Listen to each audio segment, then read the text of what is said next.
नमाजें भी पढ़ रहे हैं, बाजू का तिलावत भी कर रहे हैं, रोजे भी रख रहे हैं, मगर हराम काम भी साथ कर रहे हैं। कोई बदरिगाई कर रहा है, कोई बुरी दोस्तियां लगाए बैठा है, माद अल्लाह कोई और गलत काम कर रहा है। हम ये दोनों चीजों को साथ लेके चल रहे हैं। एक बात याद रखिएगा, दिल है ना, ये प्याले की मानिंद है। इस प्याले में आप गंदगी भी डाल रहे हैं और दूध भी डाल रहे हैं। दूध का क्या हाल हो रहा होगा?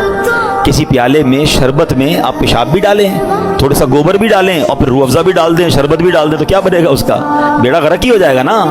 ये जो मुझे और आपको सजदों की लज्जत नहीं मिल रही ना, मुझे और आपको जो इबादत का नूर नहीं मिल रहा, मेरी आंखों से जो आंसू नहीं बह रहे, मुझे दुआ का जो लुत्फ नहीं आ रहा, इसकी बड़ी वजह ये है, हम नमाज तो पढ़ रहे हैं मगर गुनाह नहीं छोड़ रहे। जिस दिन आपने गुनाह छोड़े, इस प्याले को साफ किया, इस दिल को क्लीन किया, आपको हर सजदा इंशाअल्लाह बरकत अता फरमाएगा। आप दुआ करोगे, आपके आंसू बहेंगे, आप दुरूद पढ़ोगे, आप मदीने की याद में खो जाओगे, क्योंकि इबादत का नूर मिलना शुरू हो जाएगा। हम दोनों चीजों को साथ लेकर चल रहे हैं, जुल्मत और नूर साथ नहीं चलते।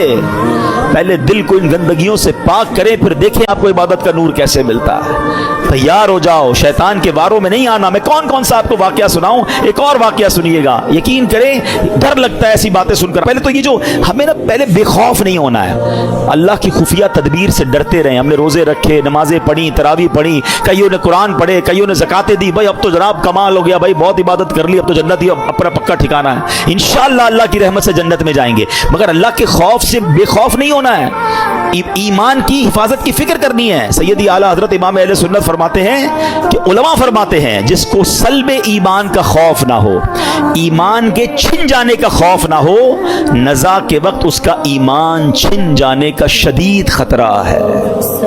पता है शैतान मरते वक्त, यानी इतना मरदूद कहूं कि मरते वक्त भी वो रिश्तेदारों की शक्ल में आता है। जब इंसान की नज़ा का वक्त आता है, आखिरी वक्त, शैतान आ जाता है उसके किसी पुराने रिश्तेदार की शक्ल में, माँ की, वालिद की, किसी रिश्तेदार की शक्ल में, कि बेटा मरने के बाद पता चला इस्लाम तो ठीक मजहब नहीं है, बेटा तू इस्लाम छोड़ दे, ताकि आखिरी वक्त भी ट्राई करता है कि इसका ईमान छीन ले। अब बताएं, हम उससे दोस्ती करेंगे जो मेरा ईमान छीनना चाहता है, या उसके लिए कॉन्शियस हो जाएंगे, तैयार हो जाएंगे कि इसकी बातें नहीं माननी है?